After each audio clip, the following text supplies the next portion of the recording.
So இங்கே நம்ம dispatch பண்ண போகிற 2 ப்ளவுஸ் பார்க்க போகிறோம், 2 ஒரே கிளைண்ட் தான். ஸோ ஃபஸ்ட்டு பார்க்க போகிற நல்ல ஒரு ஹெவி ஒர்க் ப்ளவுஸு. ஸோ இது ஒரு பேக்கில் வந்து பார்த்தீங்கன்னா பலாக் டிசைன் மாதிரி நம்ம கொடுத்துருக்கோம். ஸோ க்ளோஸ் நெக் கொடுத்து ஒரு வி ஷேப் மாதிரி கொடுத்துட்டு ஃபுல் காப்பர் செட்டிங்கில் ப்ரொக்கேட் ப்ளவுஸில் சேம் ப்ளவுஸில் ஒர்க் பண்ணியிருக்கோம். சைடு ஃபுல்லாக பார்த்தீங்கன்னா அழகாக கொடி பேட்டர்ன் காப்பர்லேயே ஜர்க்கிஸ் யூஸ் பண்ணி நல்லா அழகாக ஒரு டீட்டெயிலிங்கான ஒரு ஒர்க்கு.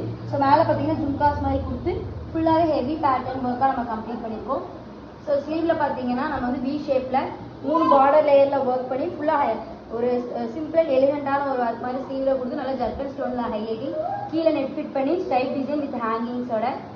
ஸோ இன்னொரு ஸ்லீவ் பார்த்தீங்கன்னா சேம் அதே டிசைன் தான். ஸோ ஃப்ரண்ட் பார்த்தீங்கன்னா பெல் கட்டிங்கில் பேக்கில் போட்டிருக்க மாதிரி சேம் அதே டிசைன் கொடுத்துருக்கோம். ஸோ நெக்ஸ்ட் பார்த்தீங்கன்னா ஒரு ரெட் கலர் ப்ளவுஸு, இது எல்லா சாரிக்கும் வேர் பண்ணுற மாதிரி கொடுத்துருக்கோம். ஸோ பேக் பார்த்தீங்கன்னா ஒரு ரவுண்ட் நெக்லேயே கட் ஒர்க் கொடுத்து நல்லா கோல்டன் கட் பீட்ஸில் நல்லா ஹைலைட்டிங் வித் புட்டாஸோட. ஸோ ஸ்லீவில் பார்த்தீங்கன்னா பார்டரில் வந்து ஸ்ட்ரைட் டிசைன் மாதிரி கொடுத்துட்டு மேலே பஃபில் வந்து குட்டி குட்டி மோத்தி இருக்க மாதிரி கொடுத்துருக்கோம். ஸோ இன்னொரு ஸ்லீவ் பாருங்கள். So front also same cut work with buttas.